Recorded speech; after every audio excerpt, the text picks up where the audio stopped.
Our scripture reading for today is taken from the book of Ephesians chapter 6, verses 4 to 6. There is one body and one spirit, just as you were called to one hope when you are called. One Lord, one faith, one baptism, one God and Father of all, who is over all and through all and in all. Sa Tagalog, mga taga-Efesiyo, Kapitulo 4, versikulo 4 hanggang 6. May iisang katawan at iisang spirito, tulad ng may iisang pag-asa nang tayo'y tawagin ng Diyos. Tayo ay may iisang Panginoon, iisang pananampalataya at iisang bautismo. Iisang Diyos at Ama nating lahat. Siya ay higit sa lahat, kumikilos sa lahat at mananatili sa lahat. Maraming salamat sa pagkakabasa at pagpapalang nagmula sa Diyos. Makakaupo na po tayong lahat. Maraming salamat.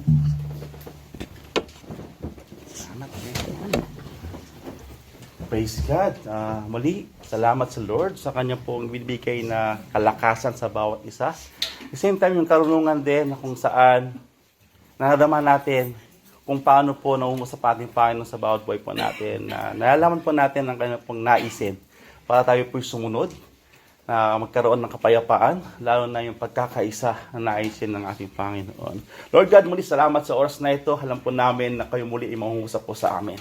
Alam po namin, Lord, na every time na kayo po ay nangungusap sa amin, nararamdaman po namin yung pong pagmamahal.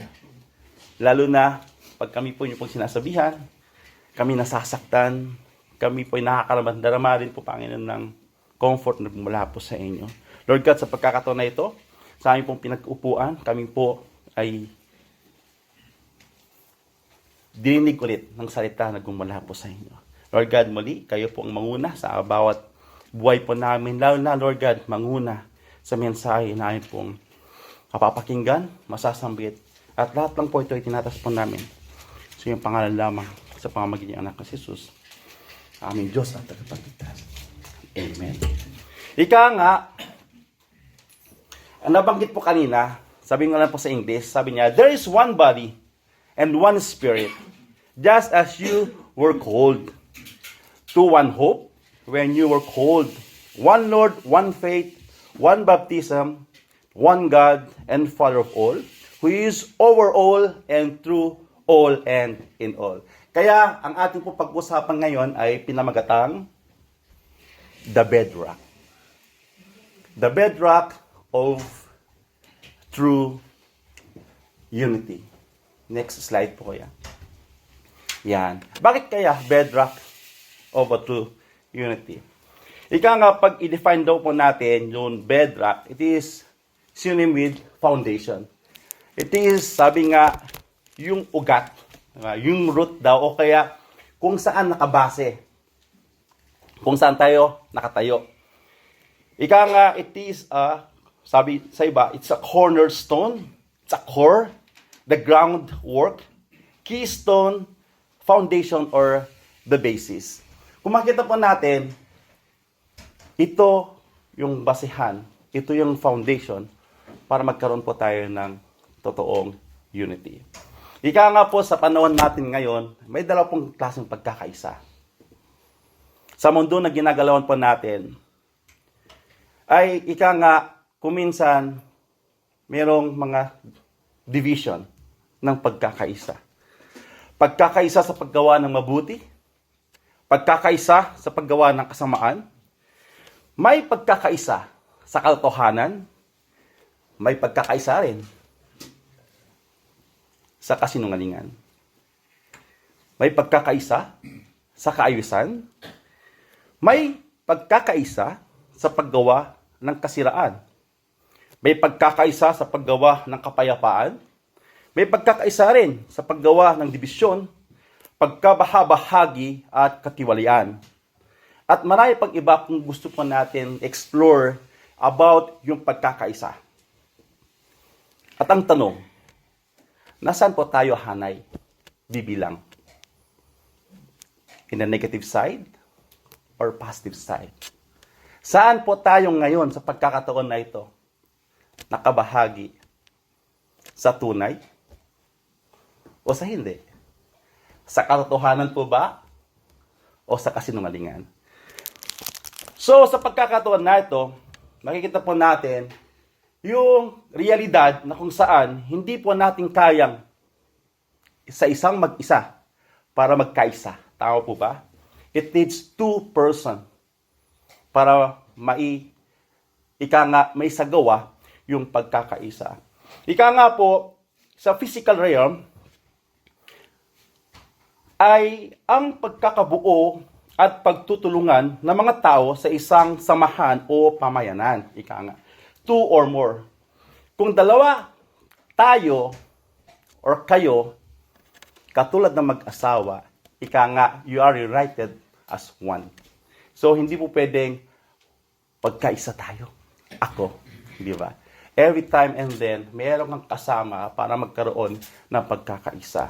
Para, ika nga, mas lalo po natin maintindihan yung isipan na kung saan ang pagkakaisa ay hindi ginagawa na nag-iisa lamang. Sa other factor naman is yung spiritual realm. Ano pong nababanggit dito? Ngayon, papasok na po. Kung tayo po yung mga Kristiyano, kasama po natin ating Panginoon. Yung banal na Espiritu ang nangungusap sa atin. Kung ganon, dapat po tayong makipag-isa doon sa Espiritu na kung saan merong sinasabi sa bawat buhay po natin. Para talagang matutunan po natin yung unity per se. Kung anong ibig sabihin at kung bakit ginagawa po natin ang pagkakaisa para magkaroon po tayo ng kapayapaan. Ika nga po raw, yung pagkakaisa or unity ay isang regalo. Ika nga raw, yung kapayapaan, yung pagkakaisa ay nandyan lamang. Ang isang problema, ikaw, tayo, gusto ba natin magkaisa?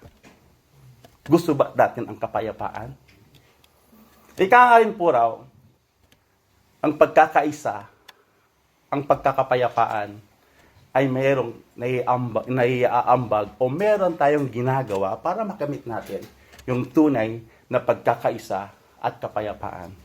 Kaya nga po, papasok po dito yung basihan ng tunay na pagkakaisa or unity na sinasabi. The first one na ating pong pag-uusapan ay there is one body, one spirit, just as you're called. Yan. Bilang isang Kristiyano, hindi po tayo nag-iisa. Tayo po, kaya po tayo nandito, tayo po'y tinawag. Amen po ba? So, ano pong sinasabi ng Lord? Siyempre, pag ikaw tinawag, mayroong kang kausap para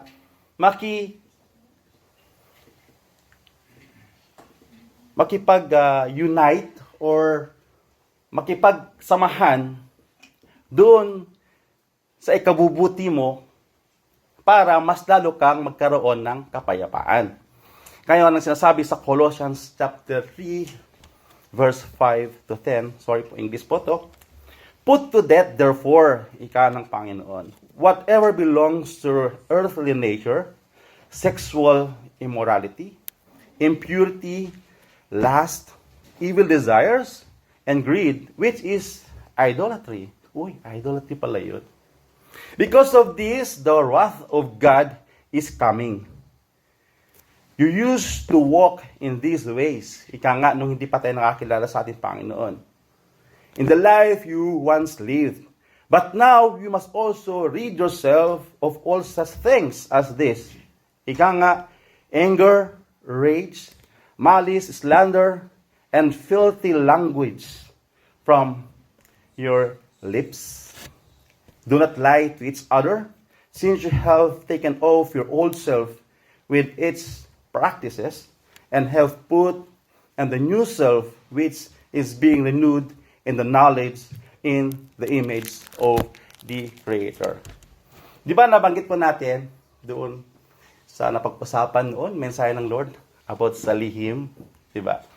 Di ba kung sakali man, na-experience natin to, mayroong problema sa simbahan na kung minsan, yung mga unaccepted affairs, di ba? Nagkakabahabahagi kasi nagsisimpatya yung isa doon sa mali namang ginagawa ng isa. So, kung meron itong mga bagay na ito nag-exist sa anuman pong klaseng relasyon, sa sa ating pong pamahalaan, sa ating pong pamilya, kung anong relasyon na meron tayo, kung nag-exist tong mga bagay na ito, definitely, hindi po natin makakamtan yung pagkakaisa at kapayapaan. Amen po ba? Di ba yung napag-aralan natin last time about sa lihim? Kung may something na hindi mo i-disclose sa iyong asawa, di ba nagkakaroon ng problema, nagkakawatak-watak, walang kapayapaan dahil sa mga pagkakasala na banggit po kanina. So, sa pagkakataon na ito, we are one body. Ibig sabihin, dapat magkaisa tayo dun sa layunin ng bilang isang Kristiyano.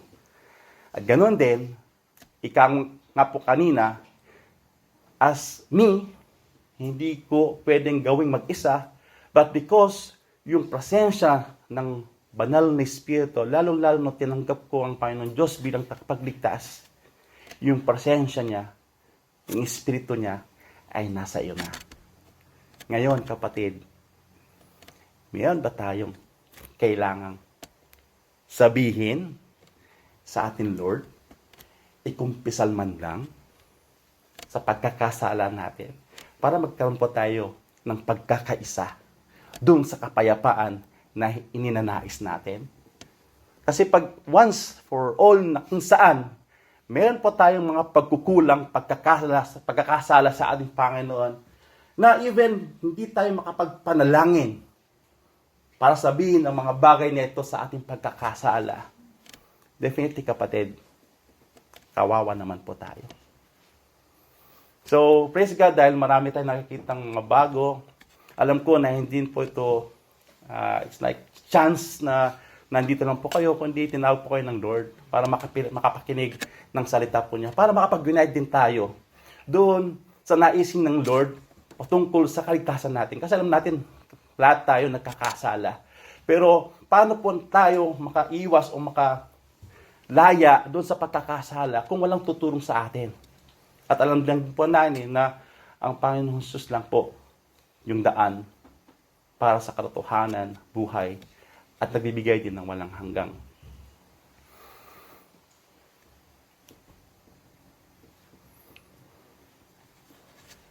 Dahil dyan, di ba? Ika nga, we should have to make our effort to keep the unity of the Spirit to the bond of peace. Siyempre, hindi rin makakamit din yung unity kung walang kapayapaan. Kaya, kung tayo man po ay gumagawa na ikabubuti natin, definitely po yan, there will be one hope when you were called. Next slide, please. Yan. To one hope when you were called. Sa bansa po natin, bakit marami pong mga dibisyon, maraming kaguluhan, maraming bangayan, maraming pagkawatak-watak, maraming nawawasak ng mga pangarap, maraming bayan na kung saan ang daming kaguluhan, nasyon, pamilya, at lalo na rin po sa simbahan. Di ba? Dahil naghihintay at naghahanap ng pag-asa. Gumagawa ng mga iba, kasi gawin natin to. Kasi ito ay makakabuti sa ating bayan. Di ba? Maraming naglilid para gawin itong mga bagay na ito para paglingkurad ang bayan. Di ba po ba? Ang nangyayari sa panahon natin, lalo na, eleksyon na naman. Nag-uunahan para sa serbisyong totoo. Daw, pag nanalo, ano nangyari? Pagkakaisa sa bulsa. So mga kapatid, kaisa po tayo dun sa pagbabago. Hindi ang pag-asa ay hinihintay lamang, kundi ang pag-asa ay ginagawa rin po natin. Yes, ang pag-asa natin ang ating Panginoon sa Kristo. Dahil alam po natin, yun ang ikaliligtas ng ating pong kaluluwa. Pero pag wala kang ginagawa para tanggapin siya bilang Diyos at tagapagligtas, mga kapatid, wala kang pag-asa. Kaya, we are called. Kung bakit ka po nandito, kapatid, dahil tinawag ka po ng Panginoon, para ikaw rin ay magkaroon ng pag-asa na katulad po namin. Ika nga po natin, huwag po tayong maghintay ng pag-asa kung wala naman tayong ginagawa or inaiambag man lamang sa kaayusan para magkaroon tayo ng mapayapang pamumuhay bilang Kristiyano at bilang mamamayan ng Saudi, ng world, bilang isang mamayan in general. Kahit kung nasaan ka man na nakatayo ngayon, mamamayan ka ng lugar kung nasaan ka. At ika nga, yung mundo po ay temporary lang po nating tahanan. Kasi kung tayo po ininiwala sa ating Panginoon sa Kristo bilang Diyos at tagapagligtas, ang ating hope, ang tunay na tahanan, ay yung nahihanda na po ng ating Panginoon, yung langit na naghihintay po sa bawat isa sa atin. Ngayon, gusto mo bang sumuporta sa mga taong naghahanap daw ng pag-asa pero gumagawa naman ng kaguluhan? Sa bansang Pilipinas, nangyayari po ngayon yan di ba? Sinuportahan ko rin siya noon hindi ko na nabanggitin. Yung former na president natin, yes. Talaga nakikita natin kasi may ginagawa siya. Nung siya'y namumuno, suportado, nakikita natin, nagpapasakop ang mga tao. Diba? Nagpapasakop lahat. Pero why and why? Nung natalo at may naupo na dun sa posisyon niya ngayon, bakit? Hindi ka nagpapasakop. Ngayon sa punto na yon, ano ba ang ginagawa ng presidente ngayon sa bansang Pilipinas? Meron pa tayong nakikitang development ang bansa? Kung nanonood lang po tayo sa news, marami pong ginagawa ng ating pong gobyerno sa panahon natin ngayon, lalo na sa pamumuno nating presidente, na kailangan nating umasa. At doon sa pag-asa na yon, kailangan din natin gumawa. Kung sakali man, ikaw o tayo, yung nakongomento lang, nagkikritics lang, nakikisabay sa paninira, mga kapatid, kung Kristiyano po tayo, manalangin po tayo. Magkaroon tayo ng magandang kaisipan. Ipanalangin na lang po kung sino pong tumatayo at na may authority na nakatayo, nakaupo sa posisyon. Yun ang isang problema. Nangyayari din po yan sa simbahan. Sabi natin, oops, yan, walang kakanyahan para mamuno. Mahina yan. Pero, tanong mo sa sarili mo, marunong ka rin po bang sumunod? Marunong ka rin po bang makinig? At sumuporta? Di ba marami tayong mga nasasabi sa mga nakikita ni workers na lang, wag na lang yung namumuno, di ba? Marami tayong komento, masasabi. Pero ikaw mismo na nagsasabi sa mga ginagawa ng worker, ikaw anong ginagawa mo, di ba? Sana man lang, kung mag-komenta ako, mag-critics ka, kailangan, isabay mo rin. Doon sa kapayapaan, doon sa kaundaran. Ika nga, yung ating simbahan, wag panay komento, kundi humakbang para sa pagkakaisa.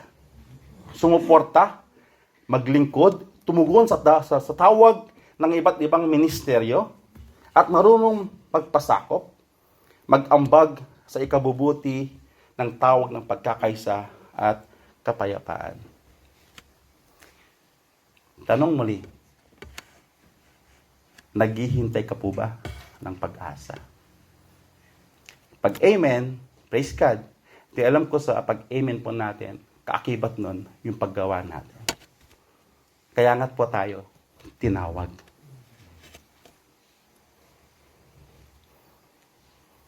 Sa Revelation 21 verse 4, ika nga, sa hirap na po ng buhay, kahit sabihin natin, hindi mahirap, umihirap at umihirap ang buhay, kapatid. Pero, pag alam mo na may Diyos sa buhay mo, gaano man kahirap yan, ika nga, kaya mo pa rin lampasan. Dahil yung habag, pagpapala, kalakasan, karunungan, pananampalataya, kung talagang ikaw ay nasa Diyos, mo-overcome po natin yan. Kasi, sa revelasyon, darating ang ating Panginoon. At anong gagawin niya? Ika nga niya, He will wipe every tear from their eyes. There will be no more death, or mourning, or crying, or pain. For the old order of things have passed away. Kung tayo po'y nakikinig nga, or kaya sabi nga natin, nagpag-participate dun sa mga pag-aaral, malalaman mo to kapatid, hindi ka mangangamba. Pero kung wala ka sa mga pag-aaral, paano mo malalaman yung mga pangako ng ating Panginoon?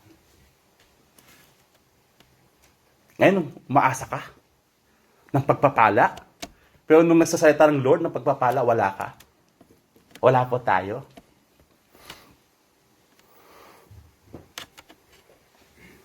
Sinong Lord mo? Diba? Next slide.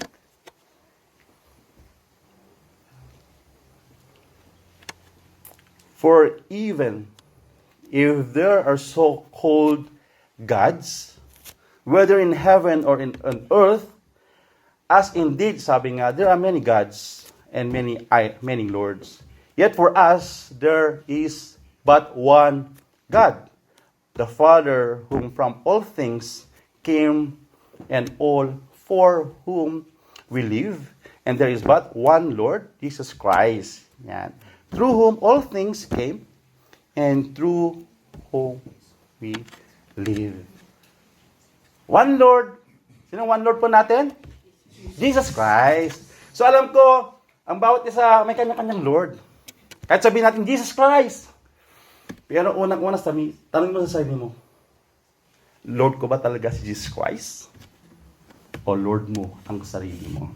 Kasi kung Lord talaga po natin yung Lord na sinasabi natin, di ba? Dapat natin sundin. Pero kung minsan, madalas, sinong sinusunod po? Sarili. Ika nga, bilang naturingang Kristyano, dapat wala na tayong ibang Diyos, kundi ang ating Panginoon sa Kristo lang. Huwag na tayong lalayo. Kasi mostly ito eh. Kaya sabi mo, may God ka, pero kung minsan, yung God, ikaw pa yung nagliligpit, ikaw pa yung nagbubuhat, di ba? Ika nga palagi sa examples eh. Pag may bagyo, binubuhat mo. Dapat siya magbubuhat sa'yo, dapat siya magpoprotekta sa'yo. Pero kadalasan, sarili mo na lang eh. Ika nga, hindi rin yung posisyon na meron ka. O hindi rin yung naging posisyon na meron ka. Hindi rin po yung estado na meron ka ngayon. Hindi rin po yun Diyos. Kasi minsan kasi yung talento eh, di ba? Yung fame, di ba? Kung makikita natin sa entertainment, di ba? Pag nag-perform na sila, makikita mo, wah! Talaga naman, gusto, parang gusto pang yakapin. Yung mga taong nagpe-perform. At kung minsan nasasama tayo doon, sino nandun? Sama tayo, di ba? Yung inidolo natin. Ngayon maraming mga kaganapan dito sa Riyadh, di ba? Nasasali din po tayo doon. Okay lang na ma-entertain, pero pag yung fanatic, fan ka kasi.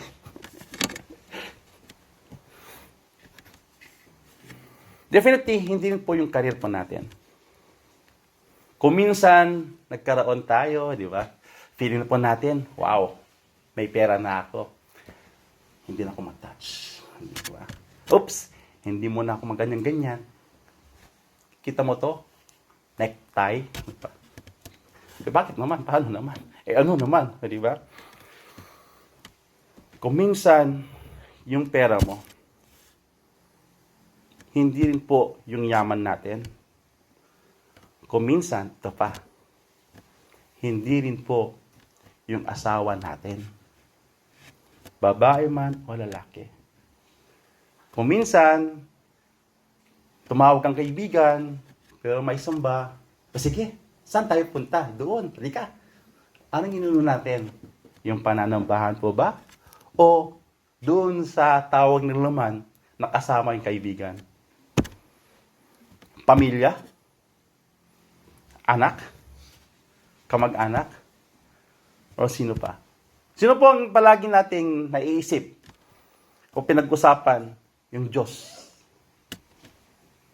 Si Jesus Christ nga po ba talaga? O yung ninanais mo sa sarili mo? Ika nga sa bawat ministry, kung minsan nakala natin, naninilbihan tayo pag ibinibigay pa natin the best pa natin sa ministeryo, na nasaan tayo nagsisilbihan. Masyado tayong busy, di ba? Ibinibigay natin yung kalakasan pa natin. Pero, pag nagtawag ang Lord sa oras ng gawain, nasaan ka?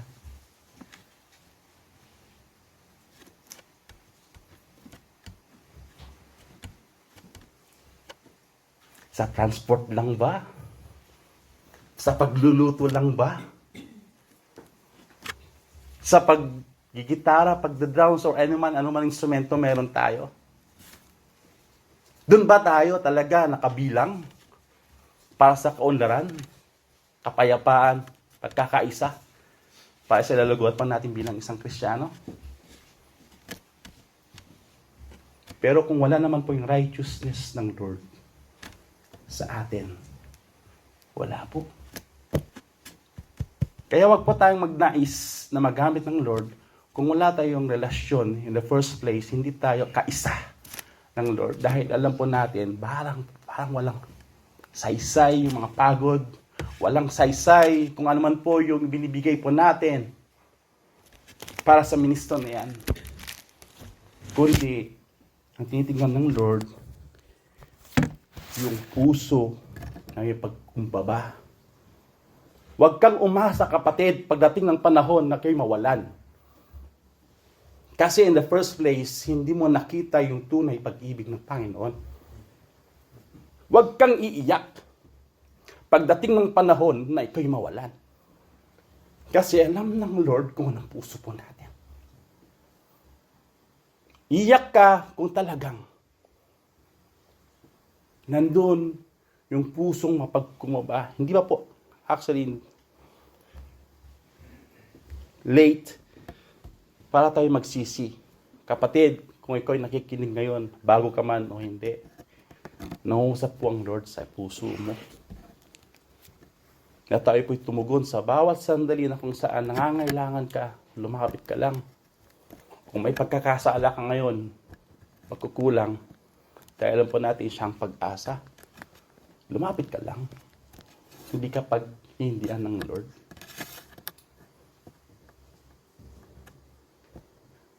Kung minsan hindi natin nakakausap ng Lord, nalalain po ba tayo palagi? O nalalain na tayo dahil, oops, nagtawag na naman sila, may PM na naman. Di ba? Oops, may gawain, may BS. Tala. Pero pag wala yung mga BS, walang PM, walang umaga ng Friday na kung saan gigising ka, kuya, manalangin na tayo. Sa Don Watts, manalangin po ba tayo? Kaya na, sino nanalangin sa atin bago tayo pumunta rito? Ang Panginoon, alam po niya ang puso po ng bawat isa. Pag araw po ng Biyernes, dahil alam po natin yung Biyernes, dito sa lugar na ito, yun po yung bakasyon na kung saan, dun po natin sasabi kung ano pong nasa puso natin sa ating Lord. Siyempre, sa Pilipinas, iba yun. Linggo, sa iba naman, Sabado. So, keep Sabbath holy, ika nga. Kung yung araw na yun ay para sa Lord, mga kapatid, para sa Lord yun, di ba? Ika nga, huwag na tayong maglaba. Kasi, pwede mo namang, yun nga, God's in order, sabi natin, ano? Pagdating ng Friday, marami kang gagawin. Maraming mga bagay na kung saan pwede mo naman gagawin yan ng Saturday hanggang Thursday. Di ba nami-miss natin yung fellowship? Di ba hindi nang nais ng Lord mag-fellowship tayo? Para saan? Para magkaisa. Para saan? Para sa papuri sa ating Panginoon. Di ba yun din ang sinasabi sa atin, admonish sa atin, makipag-isa to fellowship para may taas sa ating Panginoon. Kung minsan, yung responsibilidad natin sa pamilya, hindi naman actually masama na mayroon tayong responsibility. Kasi responsibilidad natin. Pero ika nga dapat alam natin i-balance. Kung alam natin Friday, yun nga, nakakalungkot din kung paano yung mga kapatid, pagkatapos mamaya, alauna, 12:30, hatid na tayo. Sino magsusundo maghatid? Di ba? Pero alam mo naman na mayroon pa pag-aaral, mayroon mga na meetings, makikita natin ano pang pinag-uusapan sa MIC, di ba? Exhortation din, kung paano papalago ng pananampalataya. Yung iba kung anong kaganapan at gagawin sa simbahan para makiisa. Praise God po mga kapatid sa mga talagang nag-effort nung last anniversary po natin. Palakpan po natin ang bawat isa. Kasi sa bawat buhay po ninyo nailaos po sama ng ating Panginoon. Alam po natin na yung kakanyahan, kami natin yung gift, yung strength and effort, wisdom po ng bawat isa kung bakit nangyari po yan ay hindi po sa atin lamang. Kundi alam ko, yung Banal na Espiritu nanguna po sa atin. Dahil nakiisa pa tayo sa Banal na Espiritu. Kasi kung ma-pride tayo, ako na lang isang nag-isa rito, bahala kayo dyan, di ba? Yung part na wala tayong unity doon sa bagay-bagay na dapat gampanan bilang isa sa atin. Di ba? So, praise God kapatid, mga kapatid, salamat po sa inyo at salamat din sa pagkain doon sa gabi. Hindi ko na mabanggit yan. Salamat po sa iyo kapatid dahil natapos man ang gawain ika nga namin, continue pa rin dahil nga yung biyaya. Bahala po ang Lord na magpalit sa inyo. So, sometimes yung responsibilidad po natin, ika ko nga kanina, God's no order. Kung alam mo ng Friday, sorry po, kung dapat tumawag ka na Sabado hanggang Thursday at yung Friday, dito ka na sa simbahan. Kung maaari lang, pwede sana eh. Pero siyempre, again, for conviction po ito. Hindi natin pinipilit na dapat sa Friday nandito kayo sa simbahan. But again, kung ano ang conviction ng Holy Spirit dun sa pakikiisa natin, para tayo mas lumago. Kasi alam natin, Friday sa atin ay para sa ating Panginoon. Kaya makikita natin yung mga bago, bakit sila yung parang naitaas ata at kami matatagal na. Yun po kapatid eh. Parang nasaan ka sa mga bagay, nasaan tayo kung tayo kinakailangan. Di ba? Kung minsan, parang naisip mo tuloy, wala naman sila. Paano natin dadalhin siya dito kung tulad niyan, wala na naman. Pero kung manatili po tayo sa bawat pagkakataon na nangangailangan ng simbahan ng pagkakaisa, definitely, makikita ng Lord yung puso mo. At parating ng panahon, isa ka na rin dito na nakatayo.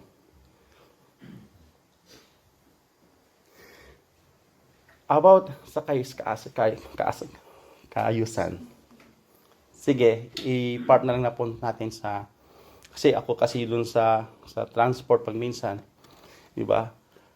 Mag-message tayo ng Thursday. Palagi naman po sinasabi, mga kapatid, pagsabi po, kung sino po pumunta, na maaga. Para bakit? Para sa kaayusan. Kung wala po tayo pagkakaisa doon sa pagkakaayos ng transport, definitely, maraming malilate. Di ba? Maraming hindi magagampanan yung ibang trabaho, gagawin, kasi nasagasaan sa mga bagay na kung saan ginampanan mo na ng maaga pa. Ang number one na kaaway natin sa kaayusan, yung late. Late na magsabi sa chat, di ba? Ano pa? Late na sumunod. Ano pa? Late sa paggising. Ano pa? Kung titignan natin, May ang laki-laki ng factor or na i-contribute yung pagka-late. Even sa trabaho po, nawawala yung unity. Kung palagi kang late din sa trabaho, ina-expect ka na darating ka ng maaga. Tapos, kasi meron din akong appointment, meron din akong pupuntahan, tapos wala ka. Di ba ano nangyayari doon? Siyempre magagalit ka na. Ito ang usapan, ito ang timing. Bakit wala ka? Di ba, kuminsan, yung mood mo, di ba, kuminsan, sa susunod, pag siya naman, ganoon din ang gagawin mo. Di ba? Late ka na nakaraan. Late din ako ngayon. Tao po ba? Nangyayari po ba? Sa simbahan. Isa po yun kung bakit nasasagasaan ang unity, kapayapaan, dahil tayo rin, sarili natin, ang Diyos natin, comfort natin.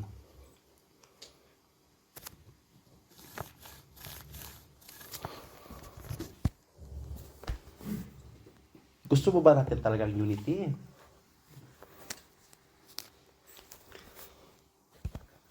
Sa paghatid, sige, tapos na yung pagsusundo eh. Paghatid naman, malayo. Bigyan natin yung kuya, okay na sa kanya. Bakit? Yung Lord ba nagpala sa'yo, namili siya? Ito, word ito. Ito, hindi. Di ba para parehas na yung pagpapala na binigay niya? Pero pag tayo nang magbalik ng pagpapala, bakit ampat ata? Ika nga, nung tayo naramdaman yung pag-ibig ng ating Panginoon, di ba, feeling mo yung aroma nga, na parang ang sarap ng pakiramdam. Di ba tayo na in love, ganyan tayo?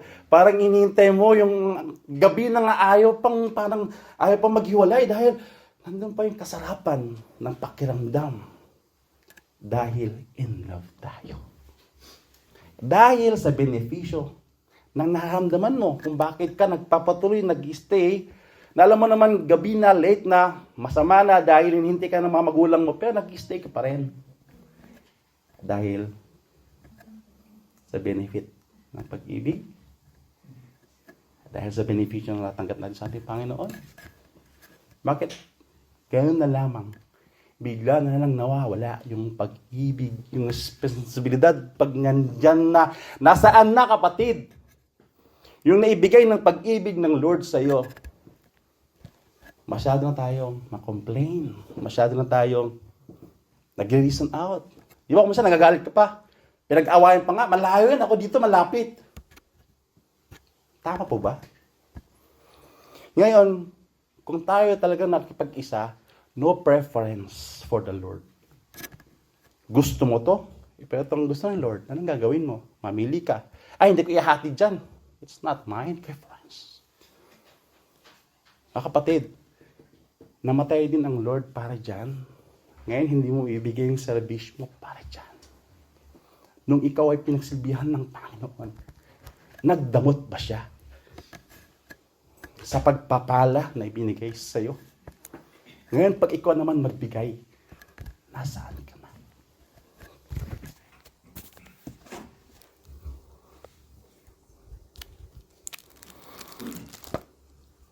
Ngayon, sa settings po natin na ating simbahan, ngayon, magbabakasyon yung couple, at nakukulangan po tayo talaga ng mga, sabihin natin, couples, sige, ilabas ka sa transport.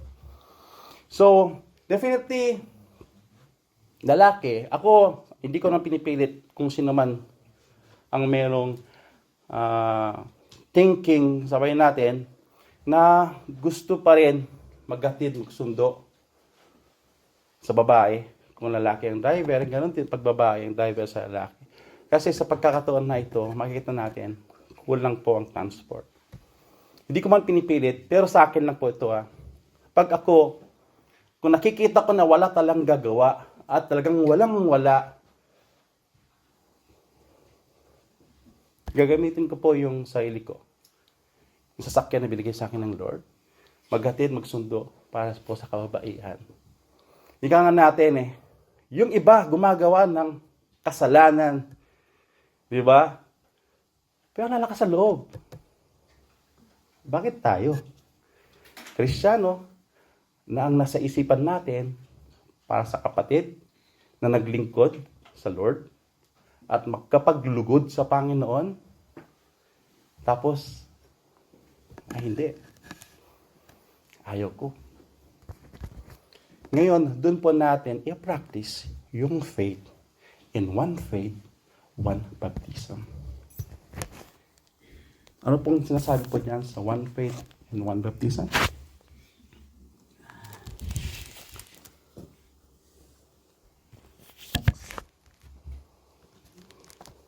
But someone will say, you have faith, I have deeds. Show me your faith without deeds, and I will show you my faith by my deeds. You believe that there is one God. Good. Even demons believe that and shudder.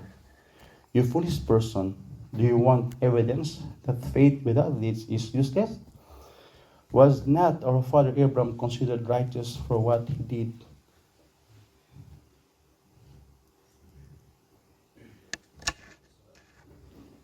Yan, basta basahin nyo lang yan. Palang dito. Yan. So, ang point doon, ika nga doon sa una may humihingi. Walang makain. Sabi mo, walang problema kapatid, ipag-pray na lang kita. Makakatulong ba yung panalangin mo sa kapatid na humingi sa iyong pagkain?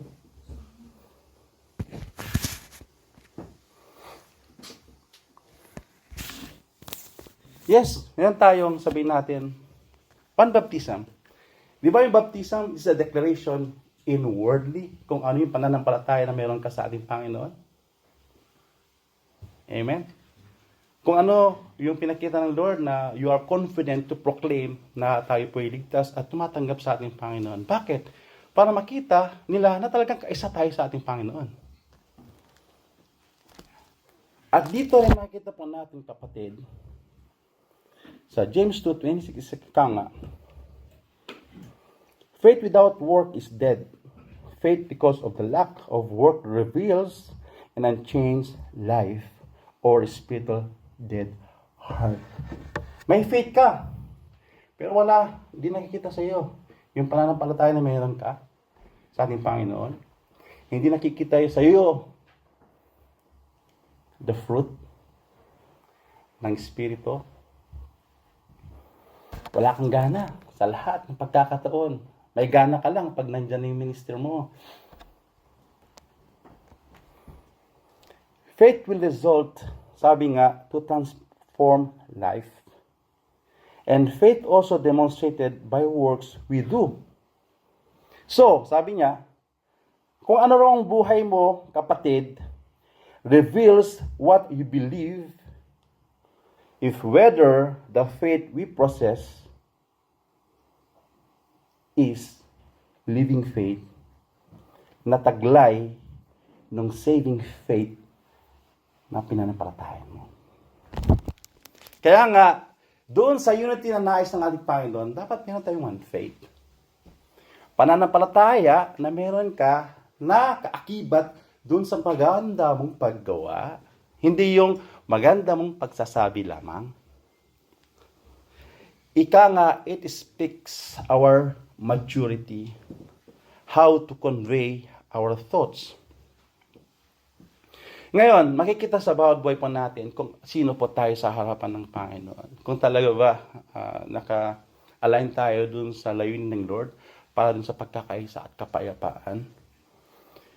Ika nga sa Matthew 12:34, Jesus cautious, sabi niya, caution in Matthew, out of the abundance of the heart, that mouth speaks.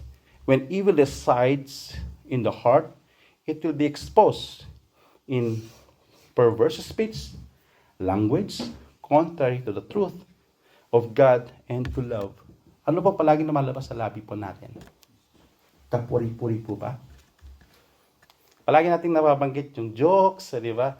Yung mga seryosong bagay, ginagawang katotohanan, seryosong bagay, parang sa'yo, simple lang, parang walang bearing. May pinagkakasunduan, hindi natutupad. Mga bagay na dapat bigyan at lagyan mo ng solusyon, Pero wala kang ginagawa. Wala tayong ginagawa kasi kasama po ako doon.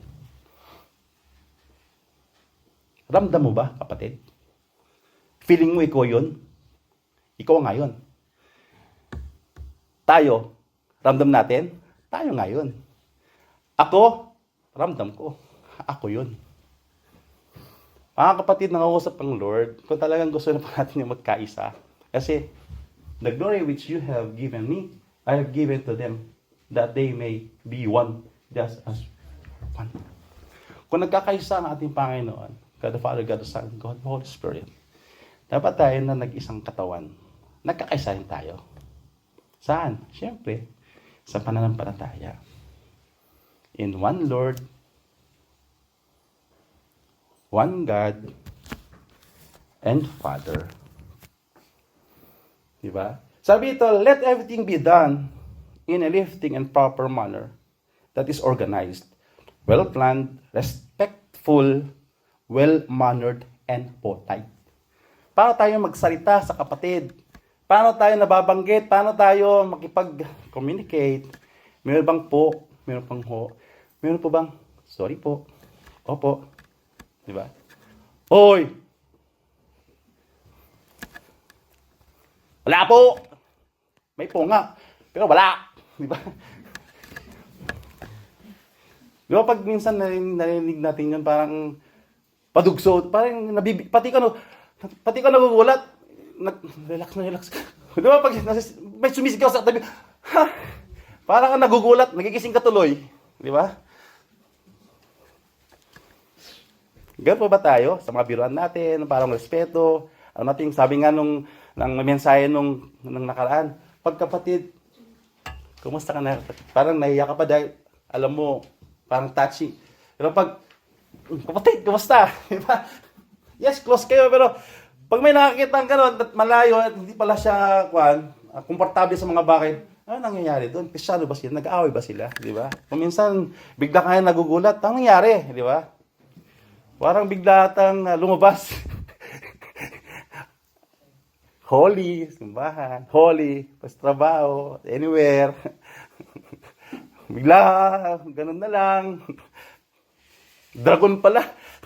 Hindi pala lamp. Kasama ko doon.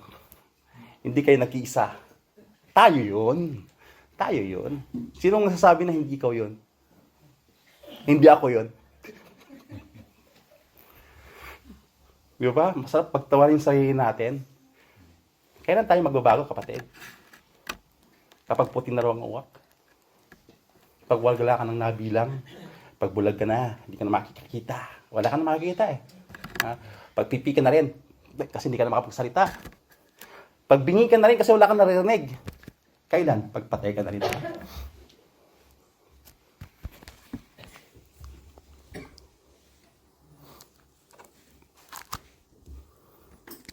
One God, one Father. Itong makita po natin, who is over all and through all and in all. Buti na lang, mahabagin ng Lord, di ba? Yung sasabihin natin kanina, yung pinapakinggan natin kanina, oops, para naman ako na naman yun. Durog na puso ko. Parang palagi na lang ako, di ba? Masakit na nga ito ko. Sinasaktan pa ako. Broken na nga ako eh. Basta lapatok nilang paso. Naramdaman mo ba, kapatid? Praise God na lang kasi mahabagin ng Lord. Kung yun ang naranasan mo sa oras na ito, praise God din. Kasi alam ko, ang Lord ay nangungusap sa bawat buhay pa natin. We are convicted, guilty, but again, we are not condemned. Dahil yung pag-ibig ng Lord. Sabi dito, yet, for us, there is one God, the Father, from whom all things are, and for whom we exist, and one Lord, Jesus Christ, through whom all things are, and through whom we exist. O, di ba? Dahil sa Kanya, nag-exist tayo. Kasi kung wala siya, di wala tayo. Di ba? Ganun na simple. So, praise God again. Dahil yung Diyos na mabuti, Diyos na mahabagin, Diyos na tapat, Diyos na mapagmahal. Kung tayo noon, para makuha po natin yung tunay na kaayusan, hingi tayo ng tawad. Kasi yung paghihinang po ng tawad, sorry, taos puso po. Hindi sorry lang po sa bunga, sa labi pala. Alam ng Lord yung puso po natin. Sorry ka ngayon, mamaya parehas ka pa rin. So, again, where's your faith, mga kapatid?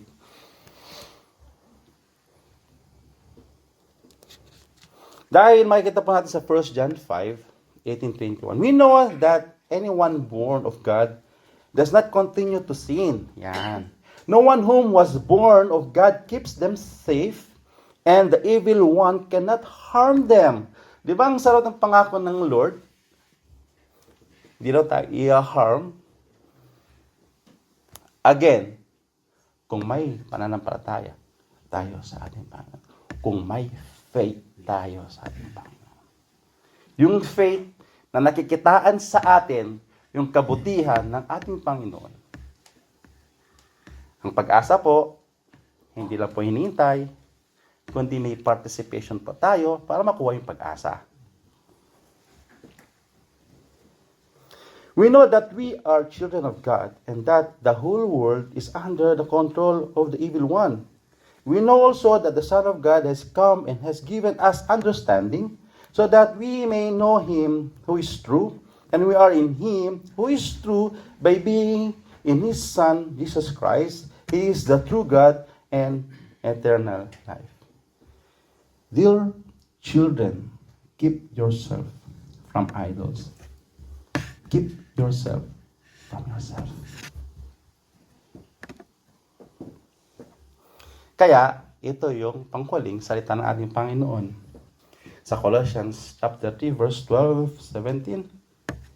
Therefore, as God's chosen people, holy and dearly loved, clothe yourself with compassion, kindness, humility, gentleness, and patience. Bear with each other and forgive one another. If any of you has a grievances against someone, forgive as the Lord forgave you. And over all these virtues, put on love, which binds them all together in perfect unity. Let the peace of Christ rule in your hearts, since as member of one body, you are called to peace. And be thankful. Let the message of Christ dwell among you, richly as you teach and admonish one another, with all wisdom, thought, psalms, hymns, and songs from the Spirit, singing to God with gratitude in your hearts, and whatever you do, whatever in word you did, or do it all in the name of the Lord Jesus, giving thanks to God the Father through Him. Kaya wag po nating kalimutan yung bedrock of our unity. Tingnan po natin ulit. One body, nag-isa lang pa tayo, wala pang watak-watak. One spirit, the conviction is always there, makinig lang po tayo. One hope, may isang pag-asa. At si Jesus Christ lang po. One faith, anong naipapakita po natin sa pananampalataya natin sa ating Panginoon? As one baptism. One God and Father of all, who is over all, ba? And through all and all. Bilangin mo po yan kung ilan lahat yan? 7. Symbol of God's sovereignty, completeness for all. Kung gusto po natin talagang makamit ang tunay na pagkakaisa, completeness sa totoong unity na gusto po natin. Lalo-lalo na sa ating pong simbahan. Kaya, therefore, sa Matthew 7, therefore again, sabi dito, anyone who hears this word of mine and puts them into practice is like a wise man who built his house on the rock. Bedrock. The rain came down, the stream rose, and the wind blew and beat against that house. Yet it did not fall, because it had its own foundation on the rock. But everyone who hears this word of mine and does not put them into practice is like a foolish man who built his house on the sand. That rains came down, the stream rose, and the winds blew and beat against that house, and it fell with a great crash. Nawa, hindi po tayo katulad doon sa nagtayo ng pundasyon sa sand.